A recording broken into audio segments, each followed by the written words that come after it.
Trascendencia descendente, por Aldous Huxley, 1952.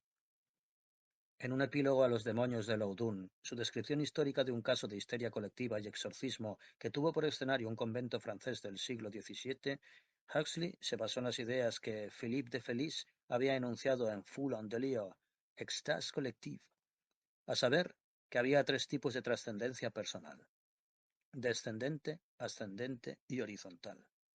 El consumo de drogas, la sexualidad elemental y el envenenamiento del rebaño conducían a la primera categoría. Los métodos químicos de trascendencia personal solo suministraban, en el mejor de los casos, una revelación momentánea y a un precio considerable. Sin embargo, después de consumir mescalina, escribió a Osmond sobre su convicción de que esta droga se puede emplear para elevar la trascendencia personal horizontal, que se desarrolla dentro de los grupos dirigidos a un fin, para que se convierta en trascendencia ascendente. Si no entendemos la necesidad de trascendencia personal profundamente arraigada en el hombre, su renuencia muy natural a encauzarse por el camino difícil, ascendente, y su búsqueda de alguna liberación ficticia, ya sea por debajo o paralelamente a su personalidad, no podremos alimentar la esperanza de comprender nuestro propio período particular de la historia, ni en verdad la historia en general, la vida tal como fue vivida antaño y es vivida en la actualidad. Por esta razón me propongo analizar algunos de los sucedáneos más comunes de la gracia, dentro de los cuales y por cuyo intermedio los hombres y las mujeres han intentado evadirse de la torturante conciencia de ser solo ellos mismos. En Francia hay ahora más o menos un vendedor de alcohol por cada 100 habitantes. En Estados Unidos hay probablemente por lo menos 1 millón de alcohólicos desesperados, además de un número mucho mayor de grandes bebedores cuya enfermedad aún no se ha hecho mortal. Carecemos de datos precisos o estadísticos acerca del consumo de embriagantes en el pasado. En Europa occidental, entre los celtas y teutones, y durante la Edad Media y comienzos de la moderna, la ingestión de alcohol probablemente era aún mayor que hoy. En las múltiples circunstancias en que nosotros bebemos té, café o gaseosas, nuestros antepasados se refrescaban con vino, cerveza, aguamiel, y en siglos posteriores con ginebra, brandy y whisky. El consumo regular de agua era un castigo que se imponía a los malhechores o que los religiosos aceptaban junto con la ocasional dieta vegetariana como una mortificación muy cruel. El hecho de no ingerir bebidas embriagantes era una excentricidad suficientemente llamativa como para inspirar comentarios, y el empleo de un apodo más o menos despectivo. De ahí patronímicos tales como el italiano bevilacqua, el francés boileau y el inglés drink water. El alcohol no es más que una de las muchas drogas que utilizan los seres humanos para evadirse del yo aislado. Creo que no hay un solo narcótico, estimulante o alucinógeno natural cuyas propiedades no se conozcan desde tiempos inmemoriales. La investigación moderna nos ha aportado una multitud de flamantes productos sintéticos, pero por lo que atañe a los venenos naturales no ha hecho más que desarrollar mejores métodos para extraer, concentrar y recombinar los ya conocidos. Desde la amapola hasta el curare, desde la coca de los Andes hasta el cáñamo de la India y el agárico siberiano, todas las plantas y todos los arbustos u hongos capaces de adormecer o de excitar o de provocar visiones cuando se los ingiere, han sido descubiertos y empleados sistemáticamente desde hace mucho tiempo. Este hecho es curiosamente significativo, porque parece probar que en todo tiempo y lugar, los seres humanos han experimentado la insuficiencia radical de su existencia personal, la desdicha de ser su yo aislado y no algo distinto, algo más vasto, algo, para decirlo con la frase de Wordsworth, más profundamente fusionado. Evidentemente, al explorar el mundo circundante, el hombre primitivo lo probaba todo y se aferraba a lo bueno. Para los fines de la autoconservación, lo bueno es todo fruto y hoja comestible, toda semilla, raíz y nuez sana. Pero en otro contexto, el contexto de la insatisfacción con uno mismo y del anhelo de trascendencia de sí, lo bueno es todo elemento de la naturaleza mediante el cual se puede modificar la conciencia individual. Estos cambios inducidos por las drogas pueden ser patentemente perjudiciales. Pueden producirse a costa del malestar presente y la adicción futura, la degeneración y la muerte prematura. Todo esto es secundario. Lo que importa es la conciencia, aunque solo sea durante 1 o 2 horas, aunque solo sea durante pocos minutos, de ser alguien, o más a menudo, algo más que el yo aislado. Vivo, pero no yo, sino que el vino o el opio, o el peyote o el hachís vive en mí. Trasponer los límites del yo aislado implica una liberación de tanta magnitud que aunque la trascendencia de sí se logre mediante náuseas que transportan al frenesí, mediante calambres que generan alucinaciones y coma, Los primitivos e incluso los muy civilizados han interpretado la experiencia inducida por las drogas como algo intrínsecamente divino. El éxtasis mediante la intoxicación continúa siendo un componente esencial de la religión de muchos pueblos africanos, sudamericanos y polinesios. Fue otrora, como lo demuestran claramente los documentos que han llegado hasta nosotros, un componente no menos esencial de la religión de los celtas, los teutones, los griegos, los pueblos del Oriente Medio y los conquistadores arios de la India. No se trata solo de que la cerveza hace más que lo que puede hacer Milton para justificar ante el hombre los actos de Dios. La cerveza es el Dios. Entre los celtas, Sabacis era el nombre divino adjudicado a la enajenación que se experimentaba al emborracharse mortalmente con cerveza. Más al sur, Dionisos era, entre otras cosas, la objetivación sobrenatural de los efectos psicofísicos del consumo excesivo de vino. En la mitología Veda, Indra era el dios de esa droga ahora inidentificable que se llama Soma. Un héroe exterminador de dragones era la proyección magnificada en el cielo de esa alteridad extraña y gloriosa que experimentan los embriagados. Identificado con la droga, se convierte como Soma Indra en la fuente de inmortalidad, en el mediador entre lo humano y lo divino. En los tiempos modernos ya no se venera oficialmente como dioses a la cerveza y otros atajos tóxicos para llegar a la trascendencia de sí. La teoría ha experimentado un cambio, pero no la práctica, porque en la práctica millones y millones de hombres y mujeres civilizados continúan rindiendo culto no al espíritu liberador y transfigurador, sino al alcohol, al hachís, al opio y a sus derivados, a los barbitúricos y a los otros agregados sintéticos, al secular catálogo de venenos capaces de provocar la trascendencia de sí.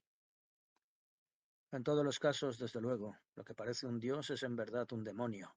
Lo que parece una liberación es en realidad una esclavización. La trascendencia se produce invariablemente hacia abajo, en dirección a lo menos que humano, a lo más bajo que lo personal. ¿En qué medida y en qué circunstancias es posible que el hombre utilice el camino descendente para encauzarse hacia la trascendencia espiritual? A primera vista parecería obvio que el camino descendente no es ni puede ser nunca el camino ascendente, pero en el ámbito de la existencia las cosas no son tan sencillas como nuestro mundo de palabras maravillosamente pulcro. En la vida real, a veces es posible convertir un movimiento descendente en el comienzo de un ascenso. Cuando se ha resquebrajado el caparazón del ego y empieza a aflorar una conciencia de la alteridad subliminal y fisiológica que subyace en la personalidad, a veces captamos una vislumbre, fugaz pero apocalíptica, de esa otra alteridad que es el fundamento de todo ser. Mientras estamos encerrados en nuestra personalidad aislada, permanecemos ajenos a los diversos no yo con los que estamos asociados. El no yo orgánico, el no yo inconsciente, el no yo colectivo del medio psíquico en el que todo nuestro pensamiento y nuestro sentimiento desarrollan su existencia, y el no yo inmanente y trascendente del espíritu. Cualquier evasión fuera de nuestra personalidad aislada, incluso mediante un camino descendente, permite tomar por lo menos una conciencia momentánea del no yo en todos los niveles, incluso el más elevado. En su libro Varieties of Religious Experience, William James suministra ejemplos de revelaciones anestésicas experimentadas después de la inhalación de gas hilarante.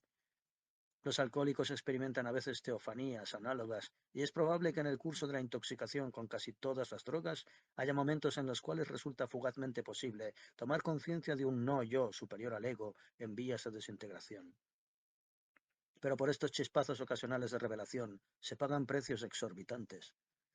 El momento de conciencia espiritual del consumidor de droga, si en verdad se produce, deja paso enseguida al embotamiento subhumano, al frenesí o la alucinación, seguido por una resaca descorazonadora y a la larga por un deterioro permanente y fatal de la salud orgánica y de las facultades mentales. Muy de cuando en cuando, una revelación anestésica solitaria puede actuar sobre su receptor como cualquier otra teofanía, de manera tal que lo incita a realizar un esfuerzo de autotransformación y de trascendencia de sí en sentido ascendente. Pero el hecho de que esto ocurra esporádicamente nunca puede justificar el uso de métodos químicos de trascendencia personal. Este es un camino descendente, y la mayoría de quienes lo sigan desembocarán en un estado de degradación, en el cual los periodos de éxtasis subhumanos alternarán con otros de personalidad consciente tan calamitosos que cualquier evasión, incluida la que lleva al suicidio lento de la drogadicción, parecerá preferible al hecho de ser persona. Las puertas de la percepción. por Aldous Huxley, en 1954. La publicación de este pequeño volumen, Las puertas de la percepción, en medio del erial psíquico e intelectual de la administración Eisenhower y las audiencias de McCarthy, produjo un profundo impacto cultural. El 40º libro de Huxley, cuyo título ha sido tomado de The Marriage of Heaven and Hell del poeta visionario William Blake, es una de las obras clave de la literatura psicodélica. Al comenzar la última década de su vida, cuando le faltaban pocos meses para cumplir 60 años, Huxley descubrió la clave del acceso químico. Por tratarse de la descripción literaria de un experimento científico, las citas son típicamente numerosas. El tono es de máxima racionalidad, respaldada por el testimonio personal y la evidencia histórica. Otra fuente literaria importante, además de Blake, es el libro tibetano de los muertos, que habría de tener una figuración tan destacada en su vida y sus escritos posteriores.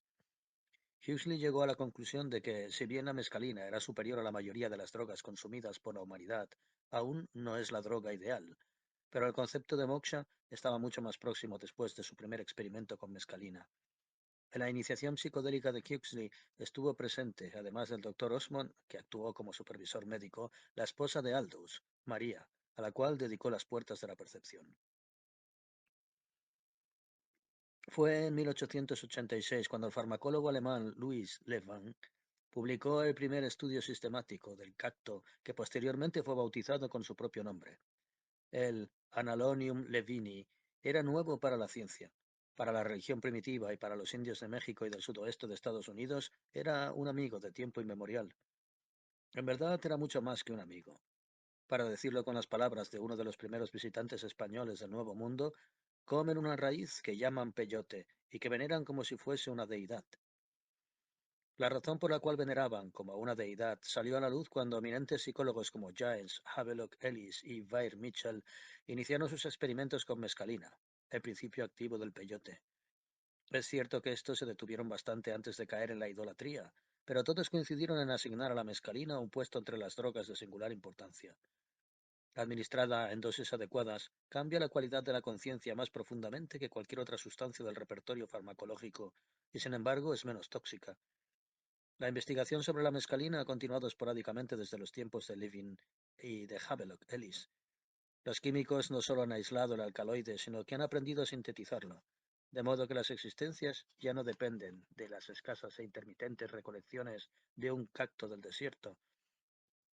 Los alienistas han administrado a sí mismos dosis de mescalina con la esperanza de comprender mejor, de primera mano, los procesos mentales de sus pacientes. Los psicólogos han observado y catalogado algunos de los efectos más llamativos de la droga, trabajando por desgracia con muy pocos sujetos y dentro de un marco muy estrecho de circunstancias. Los neurólogos y los fisiólogos han averiguado algo acerca de los mecanismos de su acción sobre el sistema nervioso central. Y por lo menos un filósofo profesional ha ingerido mescalina para verificar qué luz arroja sobre ciertos antiguos enigmas aún no resueltos, como el que concierne al lugar que ocupa la mente en la naturaleza y a la relación entre el cerebro y la conciencia. Las cosas quedaron así hasta que hace 2 o 3 años se observó un hecho nuevo y quizá muy significativo. En realidad este hecho había estado a la vista de todos durante varias décadas, pero sucedió que nadie le prestó atención hasta que un joven psiquiatra inglés, que actualmente trabaja en Canadá, se sintió impresionado por la estrecha semejanza que existe entre la composición química de la mescalina y la de la adrenalina. Ulteriores investigaciones revelaron que el ácido lisérgico, un alucinógeno extraordinariamente poderoso que se extrae del cornezuelo del centeno, tiene una relación estructural bioquímica con las otras dos sustancias. Luego se descubrió que el adrenocromo, que es un producto de la descomposición de la adrenalina, puede generar muchos de los síntomas observados en la intoxicación con mescalina. Pero es probable que el adrenocromo aparezca espontáneamente en el organismo humano. En otras palabras, quizá cada uno de nosotros es capaz de producir una sustancia química que, en dosis minúsculas, causa cambios profundos en la conciencia. Algunos de estos cambios son similares a los que se manifiestan en esa plaga arquetípica del siglo XX que es la esquizofrenia. ¿El trastorno mental se debe a un trastorno químico? ¿Y el trastorno químico se debe a su vez a malestares psicológicos que actúan sobre las suprarrenales? Sería apresurado y prematuro afirmarlo. Lo más que podemos decir es que se ha probado una especie de caso prima facie. Mientras tanto, se investiga sistemáticamente el indicio, y los sabuesos, bioquímicos, psiquiatras, psicólogos, siguen la pista.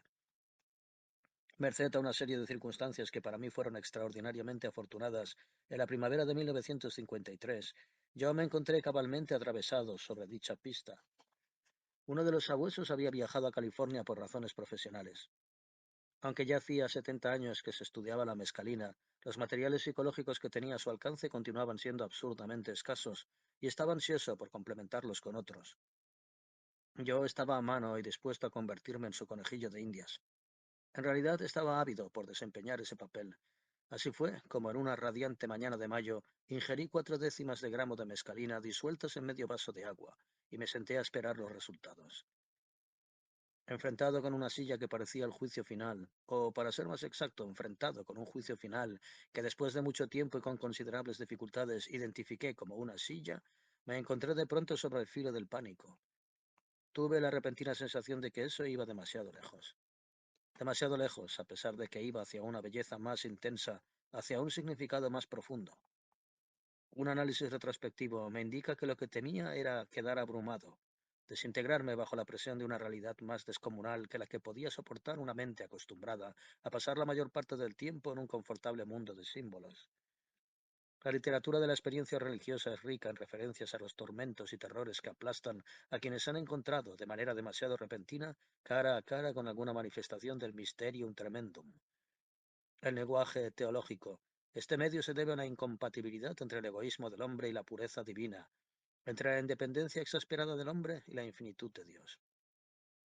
Podríamos afirmar con Boehme y William Law que las almas impenitentes solo pueden captar la luz divina en todo su esplendor, como un fuego quemante del purgatorio.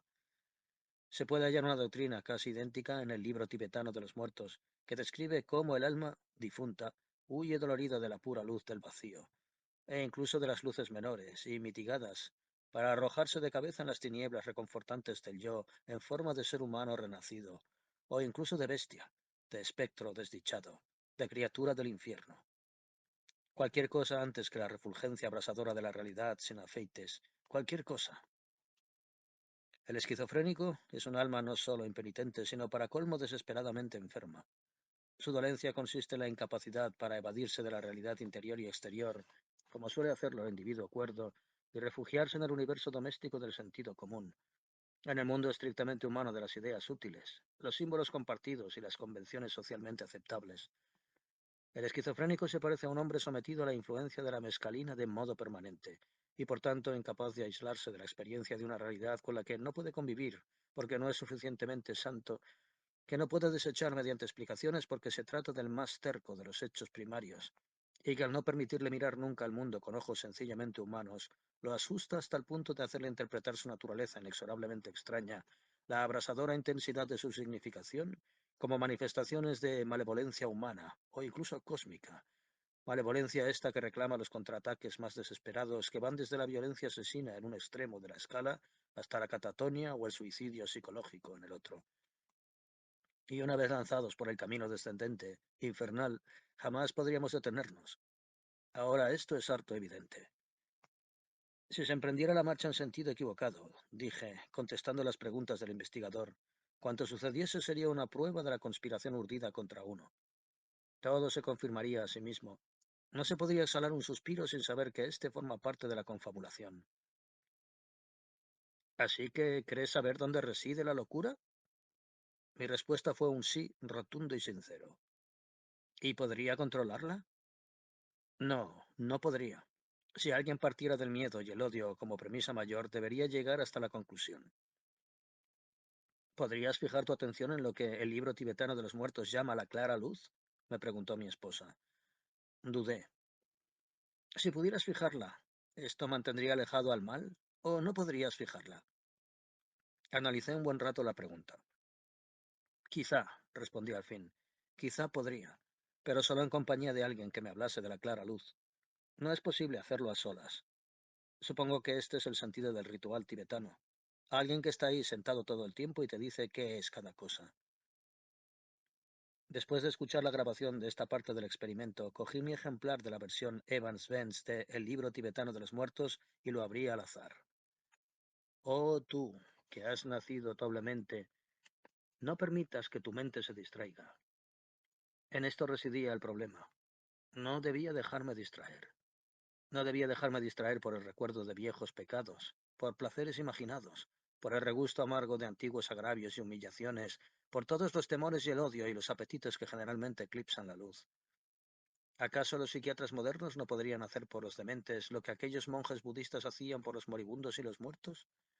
Hacer brotar una voz para asegurarles durante el día e incluso mientras duermen, a pesar de todo el terror, de toda la perplejidad y la confusión, que la realidad última sigue siendo inconmoviblemente la misma y que incluso la luz interior de la mente más cruelmente atormentada está hecha de esa misma sustancia. Mediante dispositivos tales como magnetófonos, interruptores equipados con mecanismos de relojería, sistemas de altavoces y parlantes incorporados a las almohadas, sería muy fácil recordar este hecho primordial, incluso a los internados en una institución con muy poco personal. Quizás así se podría ayudar a unas pocas almas perdidas para dotarlas de un cierto control sobre el universo, simultáneamente bello y aterrador, pero siempre distinto del humano, siempre totalmente incomprensible, en el cual se ven condenadas a vivir. No transcurrió demasiado tiempo antes de que me apartaran de los inquietantes esplendores de mi silla de jardín. La hiedra frondosa que caía del seto formando verdes parábolas refulgía con una especie de radiación cristalina. Parecía un jade. Un momento después, un macizo de pimpollos rojos en plena floración estalló en mi campo visual. Las flores, tan apasionadamente vivas que parecían a punto de hablar, se empinaban hacia el azul del cielo. Como la silla bajo los listones, protegían demasiado. Bajé la mirada hacia las hojas y descubrí una filigrana cavernosa de luces y sombras, verdes, muy delicadas, que palpitaban preñadas de un misterio indescifrable. Rosas. Las flores son fáciles de pintar, difíciles las hojas. El haiku de Shiki, citado a partir de la versión inglesa de R. H. Blythe, expresa por vía indirecta exactamente lo que yo sentía entonces. La gloria excesiva y demasiado evidente de las flores que contrastaba con el milagro más sutil del follaje. Salimos a la calle. Un gran automóvil de color azul claro se hallaba estacionado junto a la acera. Al verlo, me embargó de pronto un inmenso regocijo. ¡Qué complacencia! ¡Qué absurdo engreimiento irradiaban esas superficies combadas de lustrosísimo esmalte!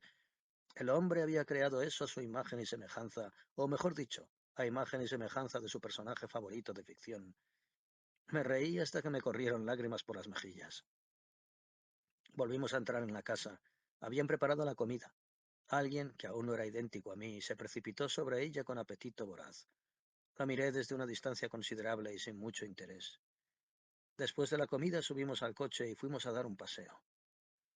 Los efectos de la mescalina ya estaban menguando, pero las flores de los jardines seguían vibrando sobre el filo de lo sobrenatural, y los pimenteros y algarrobos que bordeaban las calles laterales seguían perteneciendo patentemente a algún monte sagrado. El Edén se alternaba con Dodona, el Yggdrasil con la rosa mística, y entonces bruscamente nos encontramos en una intersección, esperando el momento de cruzar Sunset Boulevard. Delante de nosotros circulaba una corriente ininterrumpida de coches. Miles de coches, todos brillantes y refulgentes, como el sueño de un ejecutivo de publicidad, y cada uno más ridículo que el anterior. De nuevo me desternillé de risa.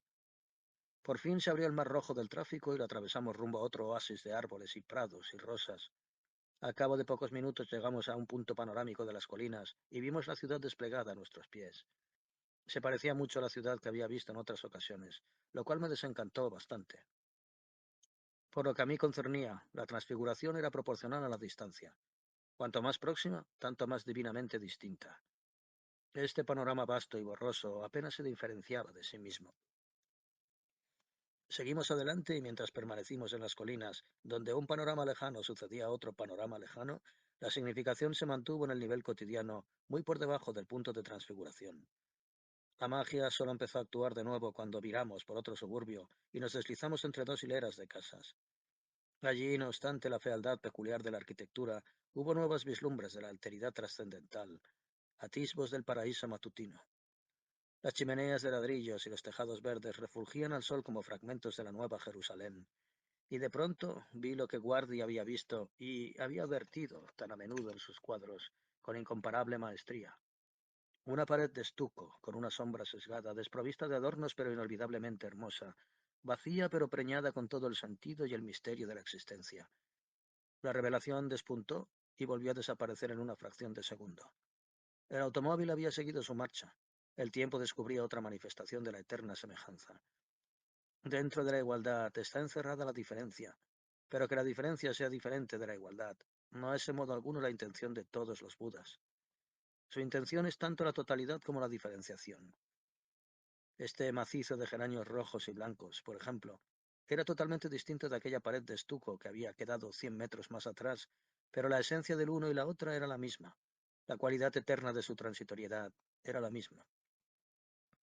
Una hora más tarde, cuando habían quedado atrás, ya sin riesgo alguno, otras 10 millas y la visita al mayor drugstore del mundo, estuvimos de nuevo en casa.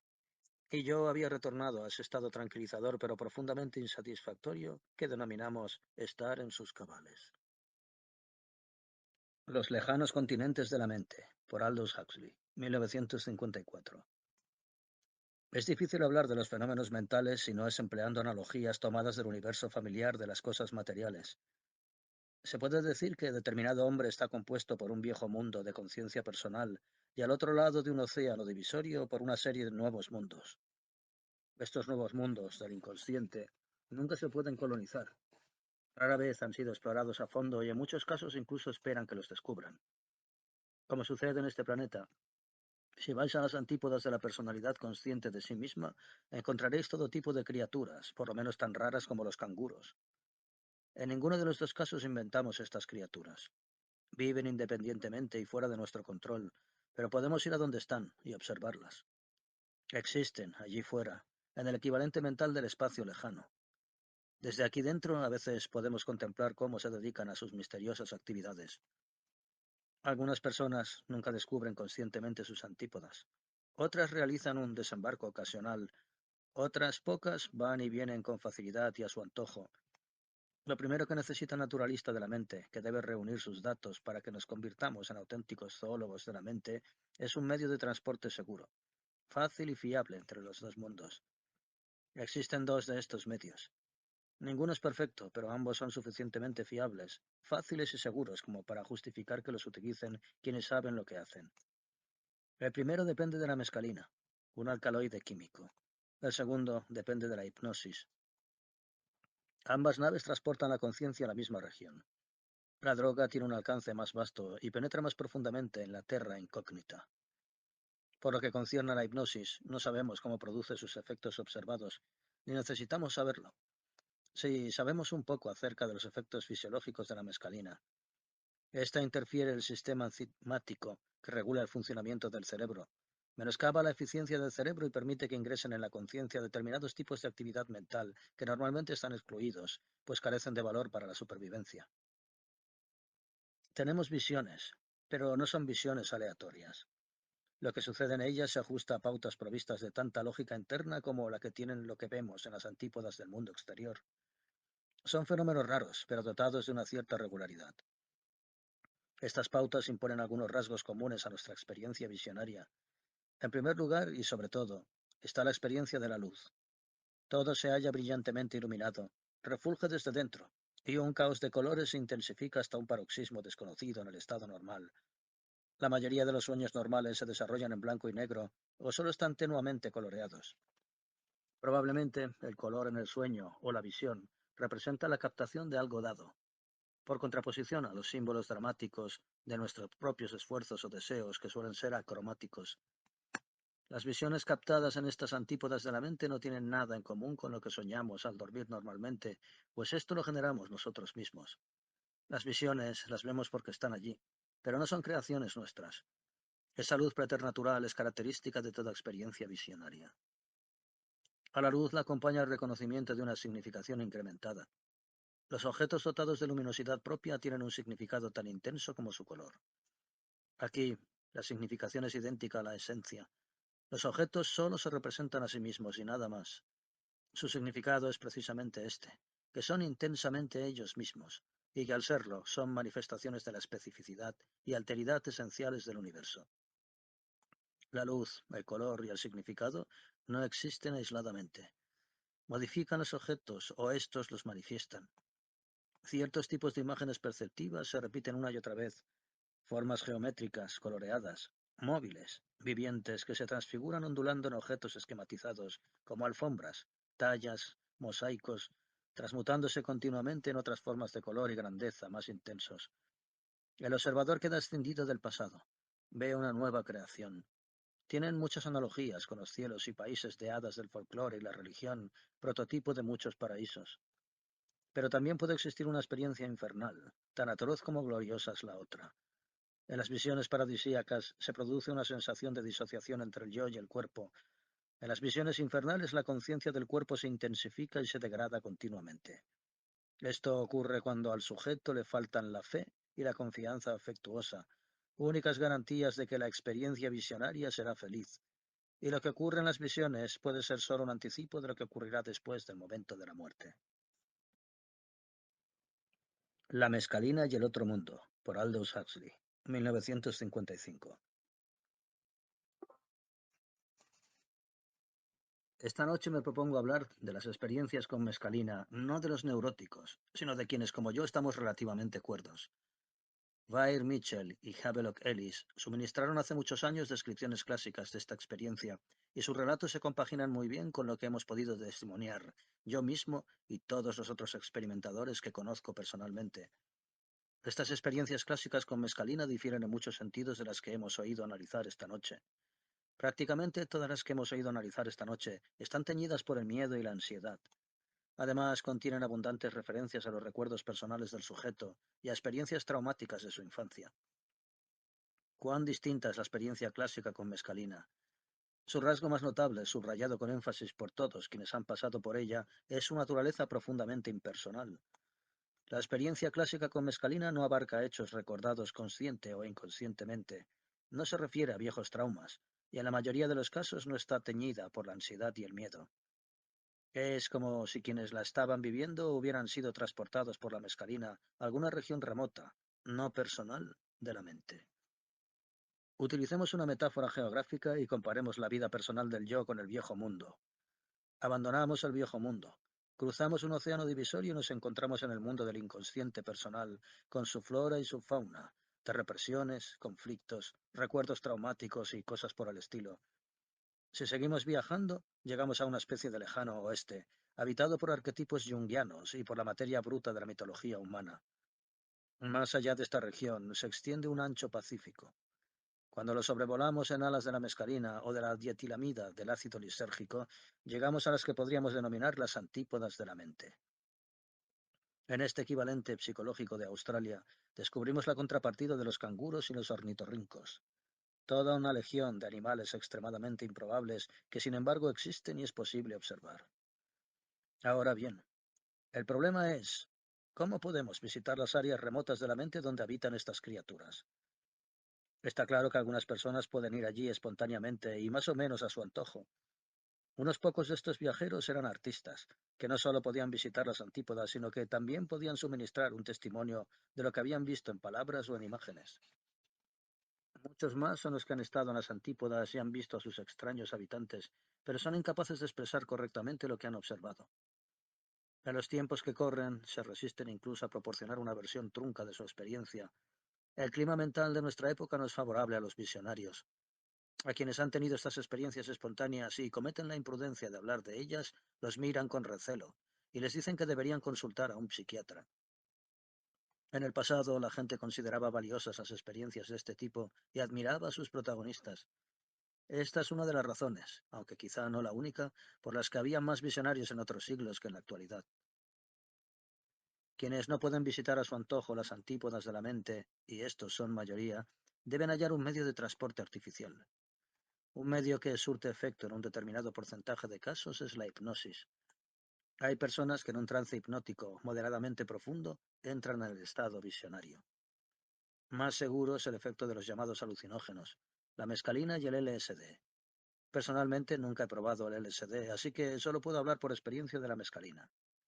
Esta nos transporta de una manera muy indolora, porque casi no se manifiestan las horribles náuseas que siguen a la ingestión del cacto peyote, ni produce resaca, a las antípodas de la mente, donde encontramos una fauna y una flora asombrosamente distintas de la fauna y la flora del viejo mundo, tan conocido de la conciencia personal. Pero así como los marsupiales, aunque improbables, no son de manera alguna fenómenos aleatorios ni ajenos a las leyes, así tampoco lo son los habitantes de las antípodas de la mente. Estos se ciñen a las leyes de su propia esencia. Pueden ser clasificados si su naturaleza extraña posee una cierta regularidad de pautas. Como ha señalado Heinrich Klüber en su libro sobre el peyote, las experiencias visionarias, si bien varían de un individuo a otro, pertenecen sin embargo a una misma y única familia. Las experiencias con mescalina de tipo clásico muestran determinadas características bien marcadas. La más notable de estas características comunes es la experiencia de luz. Se produce una gran intensificación de la luz, y esta intensificación se experimenta tanto con los ojos cerrados como con los ojos abiertos. La luz parece tener una intensidad preternatural en todo lo que se ve con el ojo interior. También parece tener una intensidad preternatural en el mundo exterior. A esta intensificación de la luz le acompaña una tremenda intensificación del color, y esto vale tanto para el mundo exterior como para el interior. Finalmente se intensifica lo que yo llamaría la significación intrínseca. Uno siente que lo que ve, ya sea con los ojos cerrados o con los ojos abiertos, tiene un significado profundo. Un símbolo representa otra cosa, y este representar otra cosa es su significado. Pero los elementos significativos que se ven en la experiencia con mescalina no son símbolos, no representan otra cosa, no significan nada ajeno a ellos mismos. La significación de cada elemento es idéntica a su ser. Lo importante es que es, en una forma paradójica, pero muy nítida, para quienes han experimentado esta intensificación de la significación intrínseca, lo relativo se torna absoluto, lo transitorio se torna particularmente universal y eterno. La luz intensificada, el color intensificado y la significación intensificada no existen aisladamente, se hacen inherentes a objetos. Y de nuevo, en este caso, las experiencias de quienes ingirieron un alucinógeno mientras se encontraban en buen estado de salud mental y física y con un grado suficiente de preparación filosófica, parecen ceñirse a pautas bastante regulares. Cuando los ojos están cerrados, la experiencia visionaria comienza con la aparición en el campo visual de geometrías vivas, movedizas. Dichas formas abstractas tridimensionales están intensamente iluminadas y brillantemente coloreadas. Después de un tiempo, tienden a asumir el aspecto de objetos concretos, como alfombras, mosaicos o tallas ricos en configuraciones. Estos, a su vez, se modulan en edificios suntuosos y refinados, erigidos en parajes de extraordinaria belleza. Ni los parajes ni los edificios se mantienen estáticos, sino que cambian continuamente. En ninguna de estas metamorfosis se parecen a algún edificio o paraje específico visto por el sujeto en su estado corriente y recordado desde un pasado próximo o lejano. Todos estos elementos son nuevos. El sujeto no los recuerda ni los inventa, los descubre, allí fuera, en el equivalente psicológico de una región geográfica hasta entonces inexplorada. Por estos parajes y entre estas arquitecturas vivas merodean extrañas figuras, a veces de seres humanos, o incluso de los que parecen seres sobrehumanos, a veces de animales o de monstruos fabulosos. Al suministrar una descripción directa en prosa de lo que acostumbraba a divisar en sus visiones espontáneas, William Blake explica que veía a menudo seres a los que denominaba querubines. Dichos seres tenían una estatura de 40 metros y no hacían nada que pudiera interpretarse como simbólico o dramático. Esta es una característica de los personajes observados en una visión. En este sentido, los habitantes de las antípodas de la mente difieren de las figuras que habitan el mundo arquetípico de Jung, pues no tienen nada en común con la historia personal del visionario ni con los problemas seculares de la raza humana. Son literalmente habitantes del otro mundo. Esto me trae a un detalle muy interesante y creo que es significativo.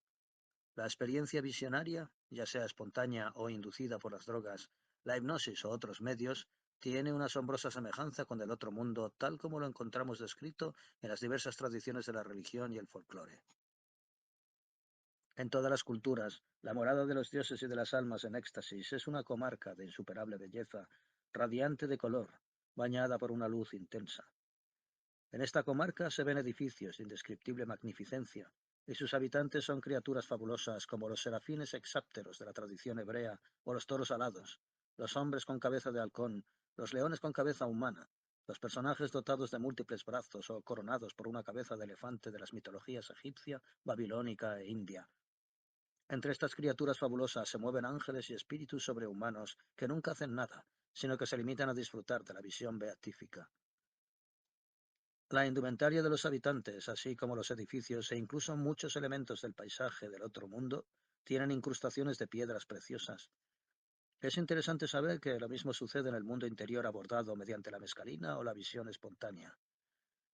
Vair Mitchell y muchos otros experimentadores que han dejado un testimonio de su experiencia con mescalina documentan una multitud de gemas vivientes.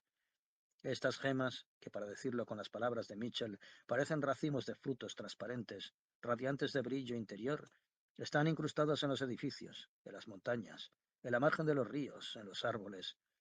Al leer estas descripciones de la experiencia con mescalina, no podemos menos que evocar lo que las diversas literaturas religiosas del mundo dicen acerca del más allá.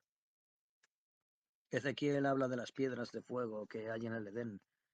En el libro de la Revelación, la Nueva Jerusalén es una ciudad de piedras preciosas y de una sustancia que a nuestros antepasados debía de resultar tan maravillosa como las gemas, el cristal. El muro de la Nueva Jerusalén es de oro, semejante al cristal. Es decir, que se trata de una sustancia transparente dotada de luz propia que tiene el color del oro. El cristal reaparece en las mitologías célticas y teutonas de Europa occidental. Entre los teutones, la morada de los muertos es una montaña de cristal, y entre los celtas es una isla de cristal con glorietas del mismo material. Los paraísos hindú y budista son ricos en gemas como la Nueva Jerusalén, y lo mismo vale para la isla mágica que en la mitología japonesa equivale a Avalon y las islas de Buenaventura. Entre los pueblos primitivos que ignoran el cristal y no tienen acceso a las piedras preciosas, el paraíso está adornado con flores que irradian luz propia. Estas flores mágicas desempeñan un papel importante en el otro mundo de los pueblos más avanzados. Pensamos, por ejemplo, en el loto de la mitología budista e hindú y en la rosa y el lirio de la tradición cristiana. Se puede objetar que el paraíso no es más que una quimera y que todos los paraísos están adornados con piedras preciosas precisamente porque éstas son preciosas aquí en la tierra. Pero, ¿por qué se pensó alguna vez que las gemas eran preciosas? ¿Qué fue lo que indujo a los hombres a invertir cantidades tan colosales de tiempo, zozobras y dinero para descubrir y tallar guijarros de colores? Este hecho es totalmente inexplicable en términos de cualquier tipo de filosofía utilitaria. Mi opinión personal consiste en que la explicación de la preciosidad de las piedras preciosas se ha de buscar ante todo en los hechos de la experiencia visionaria. En las antípodas de la mente existen objetos semejantes a gemas, refulgentes, dotados de luminosidad propia, radiantes de color y significación preternaturales. Los ven los visionarios y todos quienes los contemplan intuyen que tienen una enorme importancia.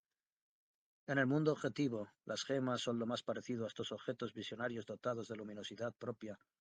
Las piedras preciosas pasan por ser preciosas porque les recuerdan a los seres humanos el otro mundo situado en las antípodas de la mente, el otro mundo del cual los visionarios tienen conciencia cabal, en tanto que las personas comunes tienen de él una conciencia vaga, por así decir, subterránea.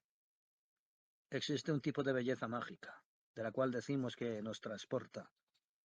El término ha sido bien escogido, porque es literalmente cierto que determinados espectáculos transportan la mente del espectador. La transportan fuera del mundo cotidiano, de la experiencia común, conceptual, y lo llevan al otro mundo mágico de la conciencia no verbal, visionaria.